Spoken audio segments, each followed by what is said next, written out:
Hello everyone, Amod here from the Target Comment YouTube channel. Currently you know that I am creating the videos on the SSO framework. As of now I have touched the reporting in my framework. So while developing the ideas to create the videos on this framework, I decided to add some extra steps. So means whatever automation report will generate after the execution, that automation report I want to upload on Google Drive. Then I need to generate the shareable link, and that link I will send across to my team members via Gmail. So to perform all these things, I need to use Google Drive APIs and Gmail APIs, and these APIs generally use OAuth 2.0. So now OAuth 2.0 might be another topic for many, or they might not aware of this, how it is working. So I am going to create some videos on OAuth authentication framework, and I will also explain how can I access or how can I automate or how can I use Google Drive APIs and Gmail APIs in Postman and SSO both. But before we go and understand what is OAuth 2.0 authentication and all, I want to show you something. Let me open Incognito browser. We are aware of Dropbox, which is a cloud storage. Let me go to Dropbox. Suppose you are accessing this website first time, so you may need to sign up. If you click on sign up here, then you see one option like continue with Google. So you might understand from here, you have seen these options on multiple websites already. So what happens when you click on this continue with Google?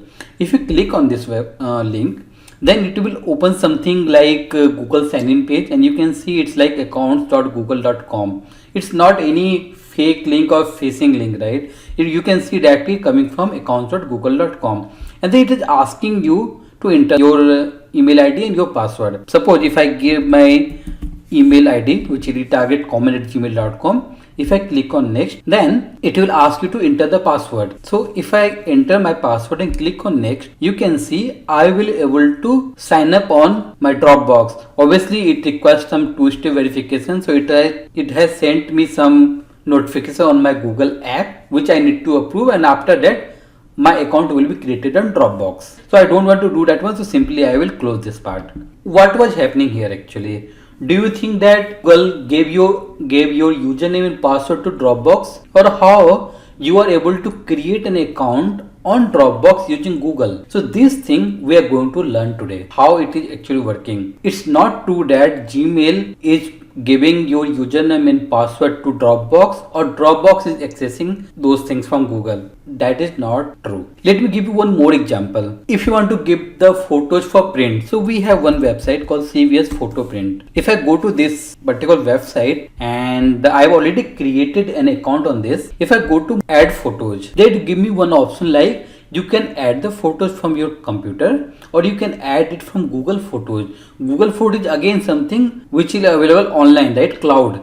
If you click on Google Photos, so it will again redirect you to some accounts.google. Means your CVS or this website is asking some permission, some kind of permission or authorization, so that it can access the photos you have uploaded on Google Photos. And as soon as you enter your email ID and password and you authorize them, CVS will connect, or CVS will link your Google Photos account here, and you can upload the photos from Google Photos to here. So how these are happening? Actually all these, whatever examples I have just shown you, those are OAuth 2.0 authorization workflow or framework. So you might not be aware of what is OAuth 2.0, but you are actually using it. Okay, now we'll see what is happening in backend. So what is OAuth 2.0? In simple line, in one line you can say that it is an industry standard protocol for authorization. Maximum lines I've taken from official website of OAuth here, because I think they have written the explanation in very simple words. So first line we already know that OAuth 2.0 is the industry standard protocol for authorization. OAuth 2.0 focuses on client developer simplicity while providing specific authorization flows for web applications, desktop applications, mobile phones and living room devices. So whatever we just saw, right, means CVS is trying to access the Google Photos on behalf of you, and Dropbox, you created an account on Dropbox using the Google credentials. Since Google is not saying the credentials, users credentials or your credentials with the third party applications or client, then how they authorize themselves to access the data? Okay, so for that OAuth 2.0 defines some rules, some protocols, and you should also know that OAuth 2.1 is coming. So again, how does OAuth 2.0 work? OAuth 2.0 authorization framework enables a third-party application. Third-party applications are here Dropbox, CVS, to obtain limited access to an HTTP service, either on behalf of resource owner by orchestrating an approval interaction between the resource owner and the HTTP service. Okay, so you remember when I clicked on Google, right?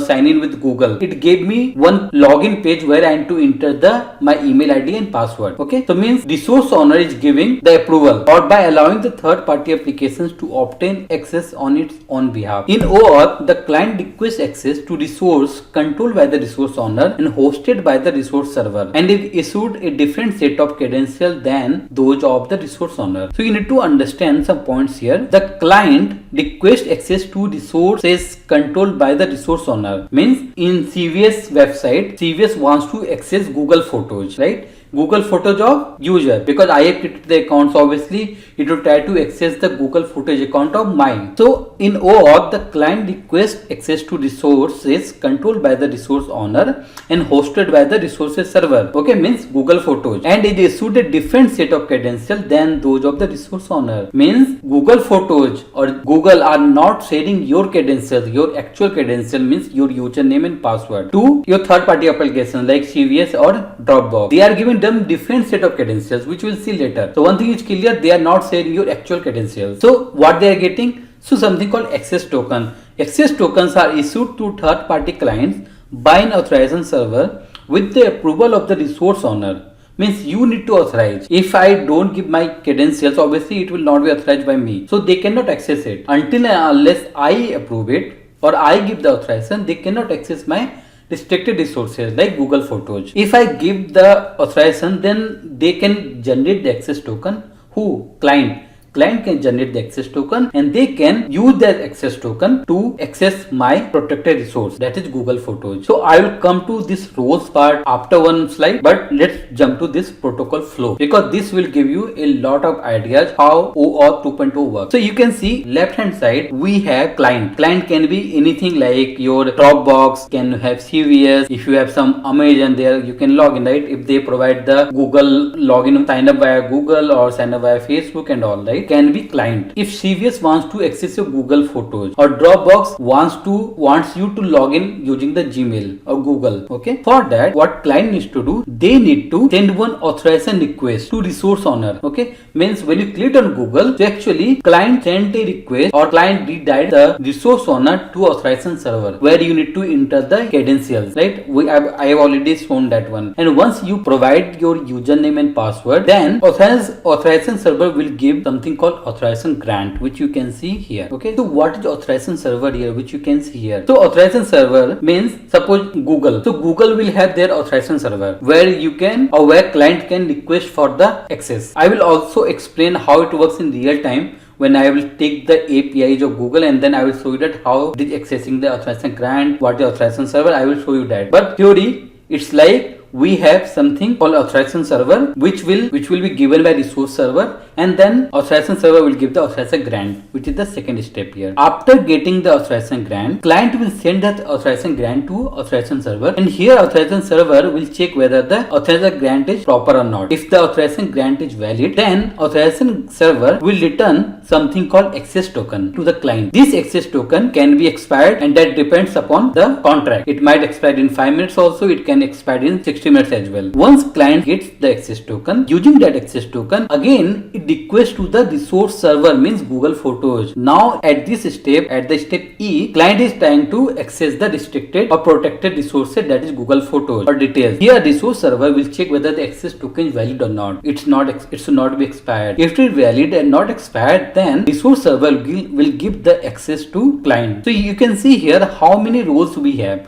One, we have client, another we have resource owner, another we have authorization server, and we have resource server. OAuth flow, we have 4 roles that I have defined here. Like resource owner, an entity capable of granting access to a protected resource. I I am a resource owner because I am allowing CVS Photos to access my Google Photos. Then resource server, the server hosting the protected resources means Google Photos, capable of accepting and responding to protected resource requests using access token. Client, Dropbox or CVS are client. An application making protected resource requests on behalf of the resource owner and with its authorization. Authorization server, the server issuing access token to the client after successfully authenticating the resource owner and obtaining authorization. I will show you these steps in real time in upcoming videos. Then, so what is an authorization grant? We have already seen that once the authorization request is sent to resource owner, or resource owner will be redirected to the authorization server, and once resource owner enters the credentials, then one authorization grant will be issued to client.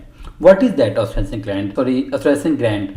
An authorization grant is a credential representing the resource owner's authorization to access its protected resource, because that is the starting point now. Once client gets the authorization grant, they can request for access token and then they can access their protected resources as well. So authorization grant can be of 4 types. One is authorization code, then implicit grant, resource owner password credentials, client credentials. In most of the cases, authorization code is followed. And whatever example I will show you for the Google Drive API, Gmail API, you can see that we are receiving the authorization code that I will explain in my upcoming videos. So what is authorization code? So the authorization code is obtained by using an authorization server as an intermediary between the client and resource owner. Right? We have already seen this in my diagram. Instead of requesting authorization directly from the resource owner, the client directs the resource owner to an authorization server, that means Gmail, right? Google credential where we enter sign in, which in turns direct the resource owner back to the client with the authorization code. Means you provided all these details, then the resource owner will be redirected to the client, and